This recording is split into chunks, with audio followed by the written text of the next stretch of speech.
Assalamualaikum warahmatullahi wabarakatuh.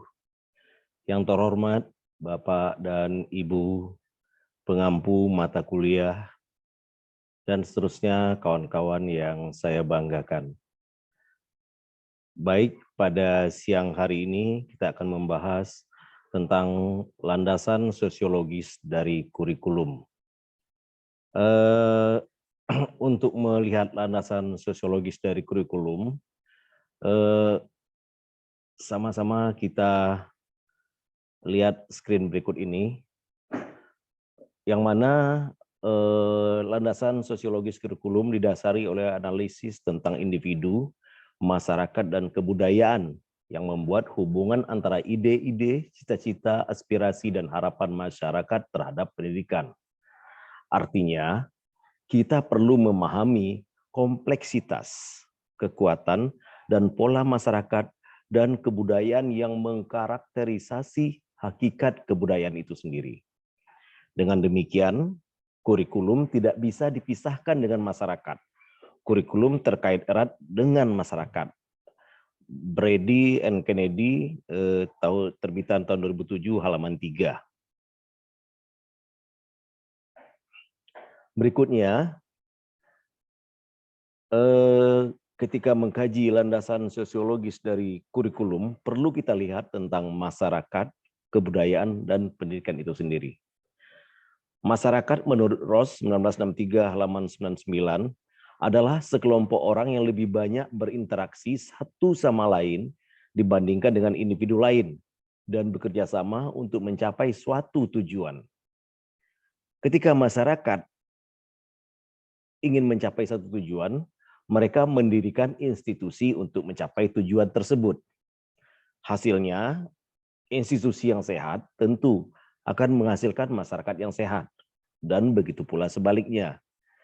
Kemudian, institusi yang sehat tersebut akan menyatukan masyarakat tersebut dalam bentuk yang kita kenal dengan nama way of life.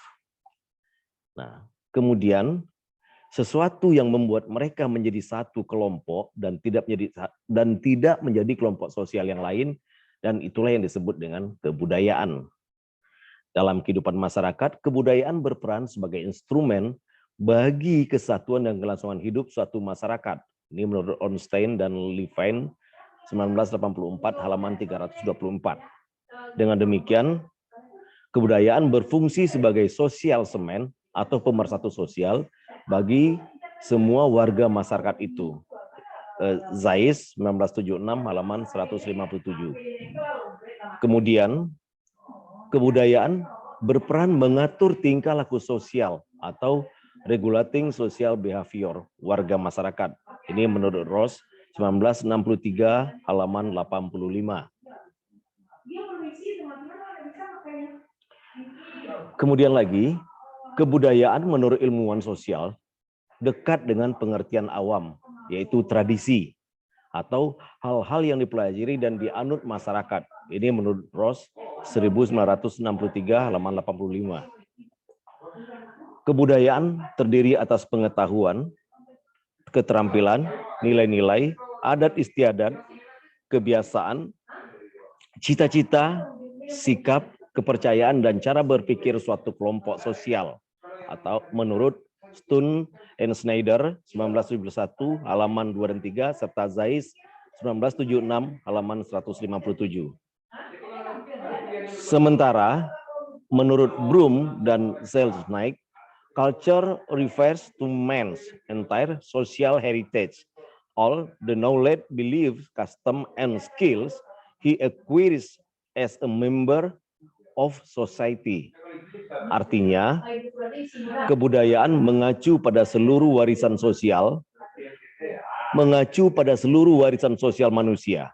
Semua pengetahuan, kepercayaan, adat istiadat, dan keterampilan yang diperoleh sebagai anggota masyarakat. Dapat disimpulkan bahwa kebudayaan menetapkan tata cara hidup yang diakui dan diterima, serta dibanggakan anggota masyarakat, termasuk di dalamnya aspek-aspek kehidupan yang mudah terlihat. Baik, berikutnya akan kita lihat slide berikutnya.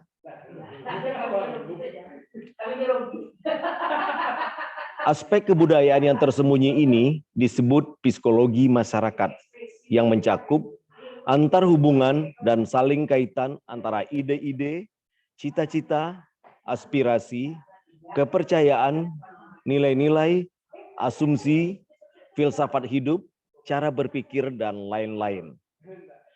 Kecenderungan memihak pada kebudayaan itu sendiri dan seringkali tidak disadari, atau dalam bahasa asingnya unconscious culturally induced bias, ini menurut Zais 1976 halaman 157, yaitu kecenderungan seorang anggota masyarakat yang bias terhadap kebudayaan itu sendiri. Masyarakat tidak melihat kelemahan budaya sendiri dan tidak pula dapat melihat kebaikan budaya lain. Kondisi ini menimbulkan apa yang dikenal dengan nama capsulation. Artinya masyarakat terkungkung dalam sebuah kapsul. Ya. Individu yang berada dalam kungkungan budayanya itu, atau individu yang berada dalam kungkungan budayanya.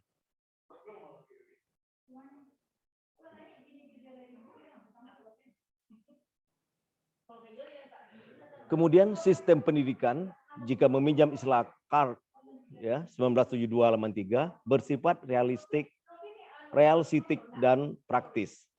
Kemudian enkapsulasi memunculkan fungsi pendidikan untuk mengeluarkan peserta didik dari kungkungan kapsul kebudayaannya melalui desain kurikulum sekolah yang tepat dan membuka jalan transformasi kebudayaan. Hal ini sesuai dengan apa yang ditegaskan oleh John Dewey. Pendidikan adalah instrumen untuk mempertahankan dan mengembangkan masyarakat dengan cara memberikan pengalaman yang bermakna.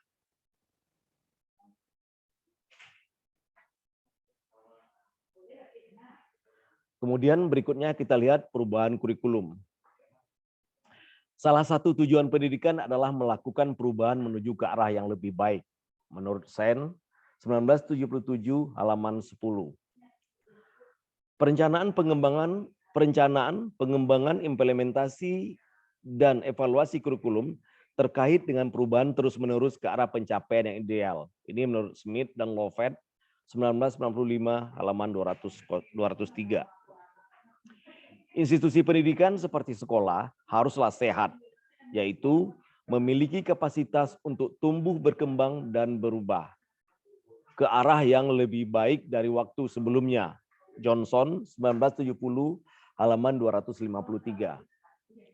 Dengan demikian, kurikulum merupakan suatu desain untuk mentransformasi peserta didik agar menjadi orang yang diinginkan sesuai tujuan pendidikan yang akan dicapai. Sehingga suatu perubahan atau perbaikan kurikulum adalah suatu keharusan.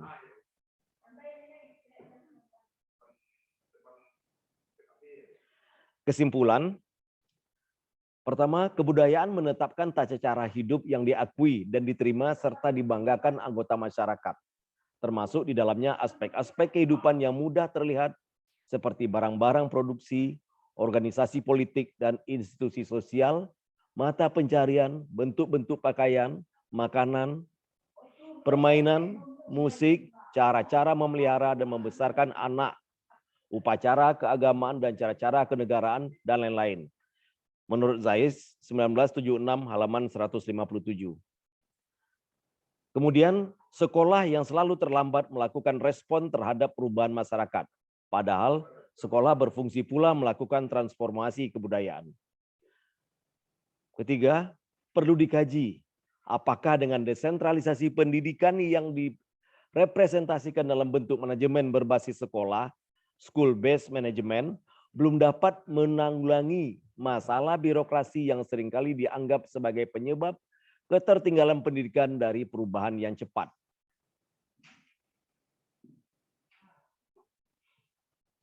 Yang kelima, kurikulum dianggap baik untuk menghasilkan peserta didik berkepribadian sesuai dengan garisan kebudayaannya.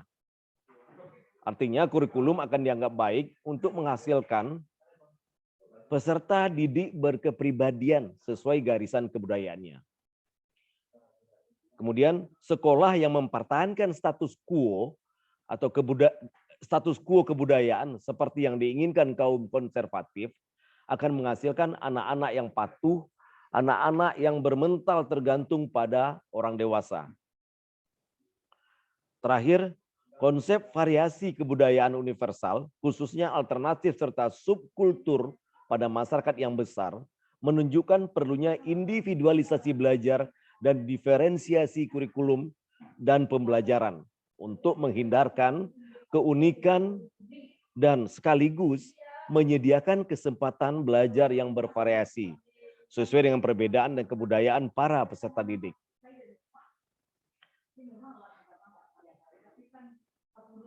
Bapak, Ibu pengampu mata kuliah dan kawan-kawan semuanya, demikian tadi pemaparan saya tentang landasan sosiologis kurikulum.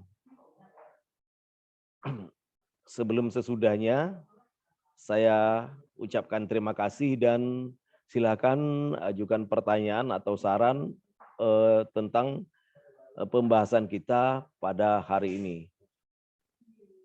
Demikian saja, kembali saya akhiri. Wabillahi taufiq wal hidayah. Wassalamualaikum warahmatullahi wabarakatuh.